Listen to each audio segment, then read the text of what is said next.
Chapter 41 यहाँ से continue होता है। चैप्टर के स्टार्टिंग में यूरा कहती है, हाय जिन्योंग, मैं खाना खाने के बाद अपने घर ही जा रही हूँ। जिन्योंग कहती है, तुमने अच्छे से खाना खा लिया ना? दरवाजे को अच्छे से लॉक करना मत भूलना, मुझे जाने में थोड़ी देरी हो जाएगी। यूरा कहती है, हाँ हाँ, तुम फिक्र मत करो और अपनी डेट अच्छे से एंजॉय करो। जिन्योंग कहती है, हे अब चलो भी, ऐसा नहीं है कि सियोंग जब सियोल में आता है तब तुम उससे नहीं मिलती हो। यूरा कहती है, सियोंग अपने पुराने कलीग से मिलने के लिए गया है, इसीलिए उसके पास कोई चॉइस नहीं था मुझे अकेले छोड़ के जाने के। तभी उसे ध्यान आता है कि सियोंग के हाथ पे चोट लगी हुई थी।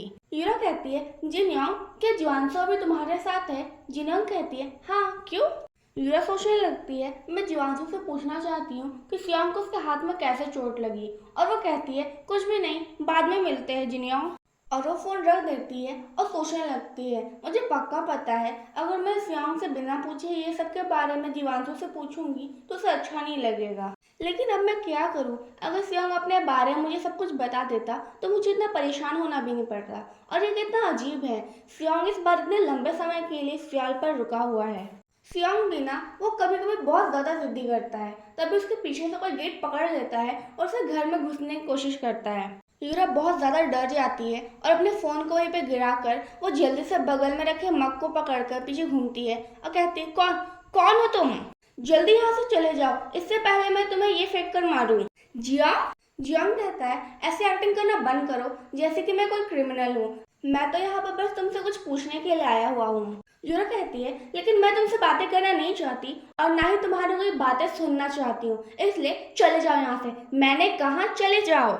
जियांग कहता है, ठीक है, हम तुम्हारे रूम में बात करते हैं। लगता है तुम्हारी जिंदगी में सब कुछ ठीक ठाक चल रहा है ना यूरा? लेकिन सच में ये अच्छा आइडिया नहीं होगा अगर दो सेलिब्रिटीज रास्ते में लड़ रहे हो। मैं सही कह रहा हूँ, है ना? यूरा कहती है, ठीक है, मत जाओ, यहीं पे रुको, मैं अभी पुलिस को फोन करती हूँ। लेकिन उसके बैग में फोन होता ही नहीं है। वो सोचती है, मेरा फोन कहाँ गया? वो देखती है उसका फोन तो जियांग के बगल में पड़ा हुआ है। वो उसे उठाने जाती है पर जियांग उसका हाथ पकड़ लेता है। जियांग कहता है, यूरा हुआंग, तुम्हारे और सियांग के बीच में क्या चल रहा है? यूरा कहती है, क्या?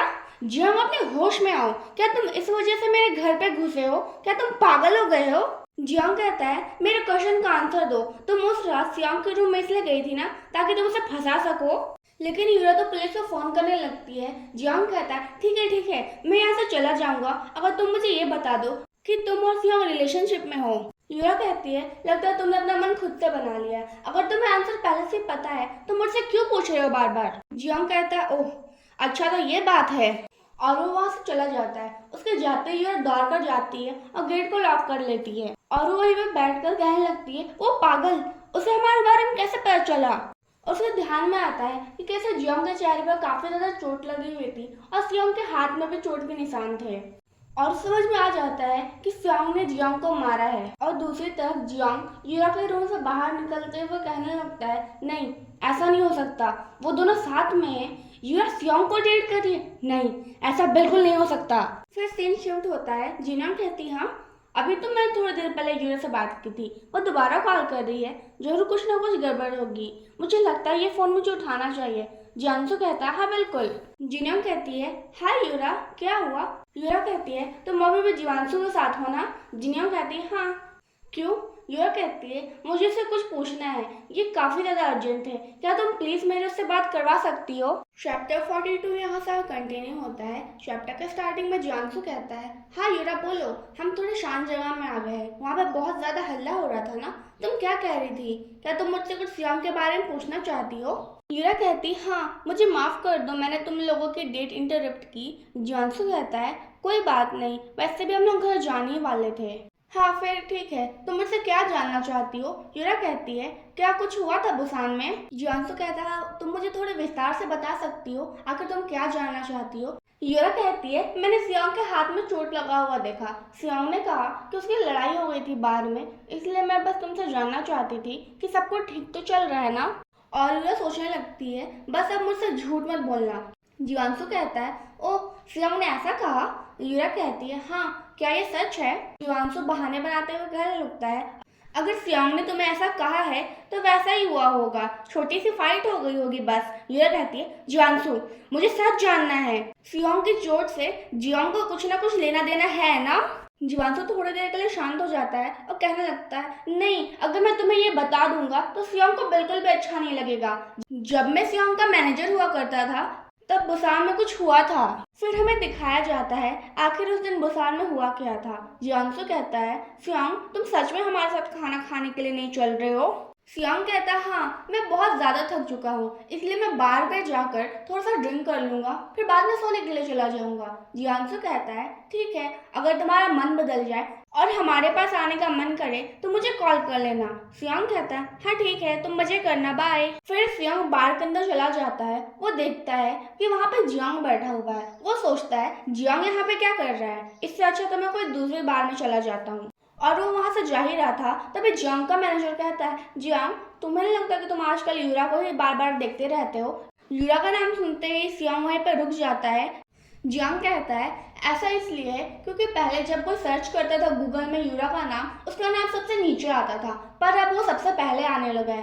प्लस मुझे जानना है ऐसा क्यों हो रहा है। जियांग का मैनेजर कहता है, ये कितना अजीब है, तुम तो हमेशा यूरा को परेशान करते रहते हो और अब उसके बारे में जानना भी चाहते हो। जियांग कहता है, क्या बकवास कर रहे हो, मैंने कभी यूरा को परेशान किया? जियांग का मैनेजर कहता है, तुमने किया था ना मीडिया वालों को कहकर कि यूरा का ऑडिशन रिजेक्ट कर दे। जियांग कहता है, हाँ, क्योंकि उसने मुझे थप्पड़ मारा था और मैं बहुत ज्यादा गुस्सा था। जियांग का मैनेजर सोचने लगता है, आखिरकार तुमने उसे परेशान तो किया ना। और वो जियांग से कहता है, एनीवेज, तुम्हें नहीं लगता कि तुम्हें रुक जाना चाहिए? तुमने ऐसा काम किया है कि तुम उसे जिंदगी भर माफी मांगते रहोगे। तुमने उस पर चीट किया और यहाँ तक कि मिरान से शादी तक कर ली। जियांग कहता है, तुम्हें इतनी सी ड्रिंक से चढ़ गई है क्या? अचानक से क्या बकवास कर रहे हो? जियांग का मैनेजर कहता है, मैंने ऐसा इसलिए कहा क्योंकि मुझे यूरा के लिए सॉरी फील होता है। तुम्हें तो पता ही है उसने कितनी सारी परेशानी फेस की है। जियांग कहता है, सॉरी, और वो किस लिए? उसने तो अब खुद की एजेंसी भी ज्वाइन कर ली है। मुझे तो ये समझ में नहीं आ रहा कि उसने आखिर ऐसा क्या किया जो उसे एमएन की कंपनी में जगह मिल गई। एनीवेज, ये सब छोड़ो, मुझे तो पहले से ही पता था कुछ तो गड़बड़ है जब मैंने उसे सियोंग के रूम में जाते हुए देख लिया था। मुझे तो लगता है यूरा सियोंग के लिए कुछ करने में प्राउड फील नहीं कर रही थी। जियांग का मैनेजर कहता है, अब बस हुआ, कोई सुन लेगा। और सियोंग गुस्से से जियांग की तरफ बढ़ने लगता है और जियांग कहता है, क्या बकवास कर रहे हो, हमारे बगल में तो कोई भी नहीं है। और सियोंग जाकर जियांग को कॉलर पकड़ लेता है और कहता है, फिर से बोल के दिखा तू। जियांग का मैनेजर कहता है, मिस्टर कांग। और जियांग कहता है, सियोंग, तुम क्या कर रहे हो? अभी सियोंग उसे जोर का पंच मारता है। जियांग जो कि दूर जाकर गिरता है। जियांग कहता है, व्हाट द हेल, तुम क्या कर रहे हो? लेकिन सियोंग वहां पे भी नहीं रुकता, वो उसके ऊपर बैठकर उसे नॉनस्टॉप मारने लगता है। जियांग का मैनेजर कहता है, मिस्टर कांग, रुक जाइए, अगर हमें कोई देख लेगा तो ये आप दोनों के लिए अच्छा नहीं होगा। सियोंग कहता है, मेरे ऊपर से अपना हाथ हटाओ। तभी वहां पर जियांसु आ जाता है। वो कहता है, हे सियोंग, मुझे लगता है मैंने अपना फोन तुम्हारे जैकेट में छोड़ दिया। हाँ? सियोंग, तुम क्या कर रहे हो? फिर सीन शिफ्ट होता है। सियोंग कहता है, उस जियांग को यहाँ से हटाओ वरना मैं खुद यहाँ से चला जाऊंगा। डायरेक्टर यू कहते हैं, सियोंग, क्या क्या ये टेबल तुमने तोड़ा है? जियांसु कहता है, मैंने उस लड़ाई के बाद इसे बहुत शांत कराने की कोशिश की पर मैं नहीं करा पाया। ये सुनने के बाद डायरेक्टर यू जोर जोर से हंसने लगते हैं और सियोंग कहता है, अब ठीक है ना, आराम से बैठ जाओ। डायरेक्टर यू कहते हैं, उस जियांग ने ऐसा क्या कर दिया जो तुम इतने ज्यादा गुस्से में हो? ओ रुको रुको, पहले मुझे ठीक से हंस लेने दो। सियोंग कहता है, मुझे समझ नहीं आ रहा तुम्हें इतने ज्यादा क्या फनी लग रहा है। योंगहान, मुझे माफ कर दो, तुमसे और मैं क्रू मेंबर से भी माफी मांगता हूँ। डायरेक्टर यू कहते हैं, इन सभी चीजों के बारे में भूल जाओ, मैं तो पहले से जियांग को हटाने के बारे में सोच रहा था क्योंकि वो बहुत ज्यादा यूजलेस है और मेरे ख्याल से उसे हटाना ही हमारे लिए सबसे अच्छा होगा। सियोंग कहता है, योंगहान, और डायरेक्टर यू कहते हैं, वैसे भी वो कुछ कर नहीं पाएगा अगर मैं उसे हटा भी दूंगा क्योंकि उसके फादर इन लॉ अभी इलेक्शन में लड़ने वाले हैं, तो फिर वो ऐसे परेशानी में नहीं आना चाहेंगे। जियांसु कहता है, हाँ, तुम्हारी इलेक्शन वाली बात तो बिल्कुल सही है, पर सियोंग के पापा और जियांग के फादर इन लॉ बहुत ज्यादा क्लोज हैं। अगर वो कुछ भी करना चाहेंगे सियोंग के खिलाफ तो वो सबसे पहले जियांग से पूछेंगे ही कि उस दिन क्या हुआ था, और उसका जवाब तो जियांग कुछ भी दे नहीं पाएगा क्योंकि ऐसा करने से वो खुद ही फंस जाएगा। लेकिन ये सब छोड़ो, सबसे ज्यादा बड़ी प्रॉब्लम तो मीडिया वाले हैं। अगर उनको पता चलेगा कि हम जियांग को हटा रहे हैं तो वो इसका रीजन जरूर पूछेंगे और फालतू में बात का बखेड़ा बन जाएगा। डायरेक्टर भी कहते हैं, हाँ, इसके बारे में कुछ तो करना होगा। लेकिन सियांग तो कुछ और ही सोच रहा था और वो जियांसु से कहता है, जियांसु, आज जो भी कुछ हुआ क्या तुम यूरा और जिन्यांग से ये सब सीक्रेट रख सकते हो? जियांसु कहता है, हाँ ठीक है, मैं ऐसा कर सकता हूँ। और सियोंग सोचने लगता है क्या इतने दिनों से यूरा जब भी रो रही थी उसका कारण जियोंग था। चैप्टर 43 यहाँ से कंटिन्यू होता है। चैप्टर के स्टार्टिंग में हमें सियोंग का घर दिखाया जाता है। सियोंग जो कि अपने घर में बैठकर आराम से स्क्रिप्ट की लाइन याद कर रहा था, तभी उसे घर की डोरबेल बजती है। वो जाता है गेट खोलने के लिए और सोचने लगता है इतनी रात को कौन आया है। वो देखता है उसके दरवाजे के पास यूरा खड़ी है। वो कहता है यूरा। वो यूरा से कहता है तुम इतनी रात को यहाँ पे क्या कर रही हो। तभी यूरा उसे हक कर लेती है। यूरा कहती है सियोंग बे, मुझे तुम्हें कुछ बताना है। जब मैंने तुमसे कहा था कि मैं मिरान को पहले से जानती हूँ, लेकिन मैंने तुमसे झूठ बोला था। मैं मिरान की शादी में गेस्ट के रूप में नहीं गई थी। मेरे जियोंग से ब्रेकअप होने के बाद मुझे उस शादी के लिए इनविटेशन मिला था और मैं वहाँ इसलिए गई थी क्योंकि मैं उस पर बहुत ज्यादा गुस्सा थी। मुझे समझ में नहीं आ रहा था कि मैं कैसे सबको बताऊं कि मैं जियोंग के साथ पहले रिलेशनशिप में थी, इसलिए मैंने तुमसे झूठ बोला। मुझे माफ कर दो और थैंक यू, क्योंकि तुम्हें सब कुछ पहले से पता था लेकिन तुमने मेरे खुद से बताने का वेट किया।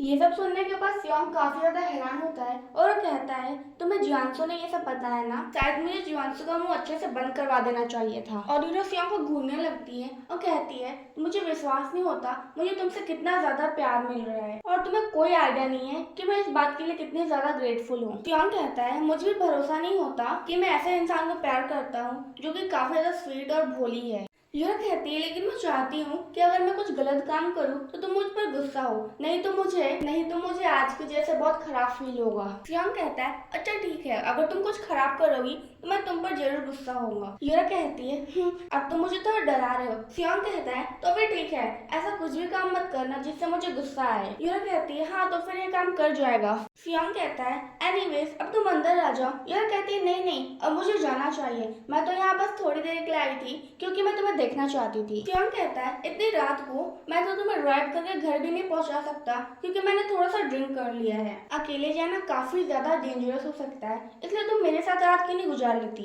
यूरा कहती है क्या नहीं मेरा मतलब। सियोंग कहता है यूरा मुझे नहीं पता था कि तुम इतनी ज्यादा डर्टी माइंडेड हो। यूरा कहती है क्या बकवास कर रहे हो। सियोंग कहता है यूरा तुम कुछ और सोच रही थी है ना। यूरा कहती है नहीं मेरा मतलब ऐसा सोचना तो नेचुरली है ना। सियोंग कहता है लेकिन मैं तो ऐसा नहीं सोच रहा था जो तुम सोच रही हो। क्या तुम चाहती हो मैं भी वही सोचूं? मुझे नहीं पता था तुम इस किस्म की लड़की हो। यूरा जो कि काफी ज्यादा एम्बैरेस फील करने लगती है, वो कहती है भूल जाओ मैं यहाँ से जा रही हूँ। सियोंग कहता है नहीं रुको, मैं तो बस मजाक कर रहा था, प्लीज रुक जाओ और मेरे स्क्रिप्ट की लाइन याद करने में मेरी मदद करो। यूरा कहती है अगर ऐसी बात है तो फिर मैं रुक जाती हूँ। फिर सीन शिफ्ट होता है। सियोंग कहता है एक्सक्यूज मी मैम, तुम तो मेरी लाइन याद करने में मदद करने वाली थी पर देखो अब तो तुम सो रही हो। यूरा कितने आराम से सोता देखकर सियोंग सोचने लगता है शायद ये काफी ज्यादा थक गई होगी और वो उसे बिस्तर में सुलाने के लिए ले जाता है।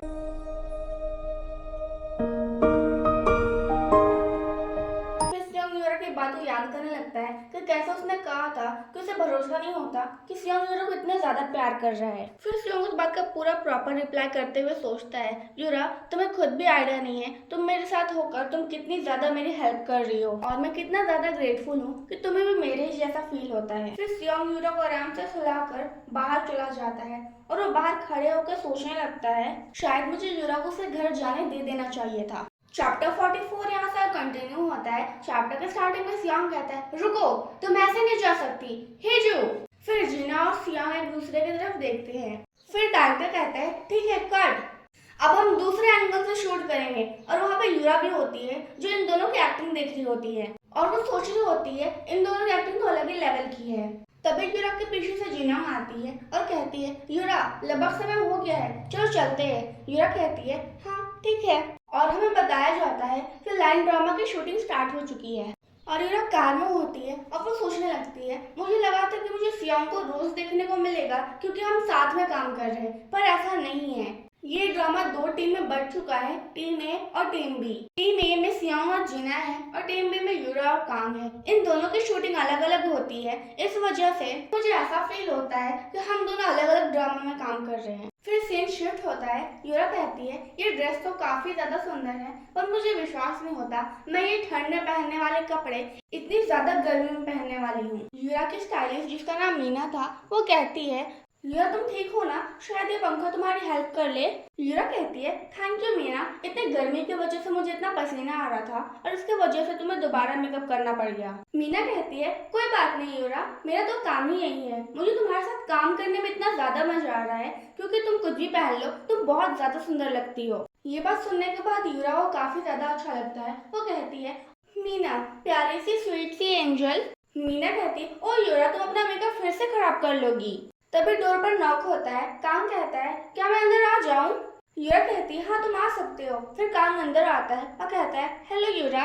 यूरा कहती है हे कांग तुम इतनी गर्मी में ऐसे कपड़े कैसे पहन ले रहे हो? कांग कहता है मुझे तो बहुत मुश्किल से सांस भी आ रही है, पता नहीं हमें क्यों ठंड की सीन शूट करनी है जबकि इतनी ज्यादा गर्मी हो रही है। हमें राइटर को जाके बोलना चाहिए कि ऐसा नहीं करें। यूरा कहती है हाँ तुम बिल्कुल सही कह रहे हो। तभी वहाँ पर एक लेडी आके कहती है तुम दोनों का सीन शूट होने वाला है इसलिए जल्दी आ जाओ। यूरा और कांग कहते हैं हाँ थैंक यू। और यूरा सोचने लगती है मुझे टीम बी में काम करते हुए कई हफ्ते हो चुके हैं लेकिन कांग और टीम मेंबर की वजह से हम काफी अच्छे से सीन शूट कर पा रहे हैं। मेरी लाइफ में अभी तक सब कुछ स्मूथली चल रहा है इसलिए मुझे डर लग रहा है कहीं कुछ बुरा ना हो जाए। यूरा की एक्टिंग खत्म होती है और वो सियोंग को मैसेज करती है। बस सियोंग उसके मैसेज का कोई भी रिप्लाई नहीं देता।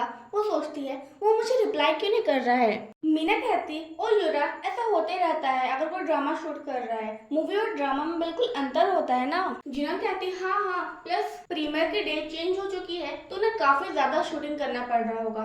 मीना कहती है इसलिए तुम फिक्र करना बंद करो, अरे कुकी खाकर देखो। जिन्योंग कहती हाँ और ये काफी ज्यादा यमी है। और दोनों नीना और जिन्योंग यूरा को चेयरअप करने में लगे हुए होते हैं और यूरा सोचने लगती है मुझे पुरानी वाली यूरा को जाकर जोर का पंच करने का मन कर रहा है क्योंकि पुरानी वाली यूरा जब भी ये न्यूज सुनती थी कि कैसे दो सेलिब्रिटीज ने ब्रेकअप कर लिया क्योंकि वो बहुत ज्यादा बिजी थे और एक दूसरे के लिए टाइम नहीं निकाल पा रहे थे, वो सोचती थी कि एक इंसान के लिए 24 घंटे में से 5 मिनट निकाल कर अपने पार्टनर से बात करने में कितना ही मुश्किल होता होगा। मुझे तो लगता है जो इंसान किसी के प्यार में है उसे के लिए तो 5 मिनट भी बहुत ज्यादा स्पेशल और काफी होता होगा। और यूरा प्रेजेंट में आती है नहीं यूरा तुम गलत हो, यहाँ पर 5 मिनट तो क्या 1 मिनट भी नहीं मिलता एक दूसरे से बात करने के लिए। लेकिन क्या होगा अगर मैं और सियोंग सच में अलग हो जाए। फिर सीन शूट होता है। सियोंग जो कि अभी भी आया था अपनी शूटिंग करने के बाद और वो काफी ज्यादा थका हुआ होता है। सियोंग का मैनेजर कहता है तुम थोड़ी देर आराम क्यों नहीं कर लेते क्योंकि तुमने कितने दिनों से ठीक से सोया भी नहीं है। सियोंग कहता है हाँ मुझे भी ऐसा ही लगता है। फिर वो अपना फोन चेक करता है और देखता है यूरा की ढेर सारी मैसेज आई हुई है। वो उस मैसेज को देखने के बाद थोड़ा सा परेशान तो होता है लेकिन वो यूरा को मैसेज करने लगता है ये कहते हुए सॉरी मैं नॉन स्टॉप शूटिंग कर रहा था तभी उसे जीवांशु का फोन आ जाता है। सियोंग कहता है हे जीवांशु। जीवांशु कहता है हे सियोंग तुम्हारा आज का दिन कैसे बीता? मैंने सुना कि तुम्हें थोड़ा सा भी आराम करने का मौका नहीं मिलता है। सियोंग कहता है अब मैं और ड्रामा में एक्टिंग करना नहीं चाहता, मुझे तो लगता है ये ड्रामा मेरे के लिए बना ही नहीं है। जियांसु कहता है अच्छा ठीक है। बाय द वे आज मेरी बात होमी से हुई थी, वो चाहते हैं कि उनका कॉन्ट्रैक्ट 3 सालों के लिए और बढ़ा दिया जाए। उन्होंने कहा कि इनका रिप्लाई हमें जल्द से जल्द चाहिए। मुझे तो लगता है इनका ऑफर हमें एक्सेप्ट कर लेना चाहिए क्योंकि आफ्टर ऑल ये लोग होमी है, इनके साथ हमने कई सालों तक काम कर लिया है। सियोंग कहता है हाँ कर लो। जियांसु कहता है अच्छा ठीक है मैं उन्हें बता दूंगा। जियांसु कहता है ओ हाँ यूरा का बर्थडे आने वाला है ना सियोंग? ये बात सुनते ही सियोंग कहता है क्या यूरा का बर्थडे का समय भी आ गया? जियांसु कहता है हाँ और तुम्हें तो पता ही है तुम यूरा का बर्थडे में यूरा के साथ नहीं हो पाओगे क्योंकि तुम्हें अभी भी शूटिंग करने पे जाना है, लेकिन तुम उसे गिफ्ट तो दे ही सकते हो। मुझे पता है तुम बिजी हो, क्या ये सब भी मैं ही कर लूँ तुम्हारे बदले? सियोंग कहता है थैंक्स पर ऐसा मत करो क्योंकि तुम अगर ऐसा करोगे तो इन चीजों का कोई मतलब नहीं रह जाएगा। जियांसु कहता है तो फिर तुम क्या करने वाले हो? तभी सियोंग का मैनेजर कहता है सियोंग, और वो सियोंग को उसका शेड्यूल दिखाने लगता है। जियांसु कहता है क्या तुम यूरा को गिफ्ट उसे ऑनलाइन भिजवाने वाले हो? अगर तुम उसे सामने से गिफ्ट देते तो ये ज्यादा अच्छा होता ना। और सियोंग कहता है नहीं मैं कल का खुद से ध्यान रख लूंगा। और हमें सियोंग की अगली शूटिंग कहाँ पर होने वाली है ये दिखाया जाता है।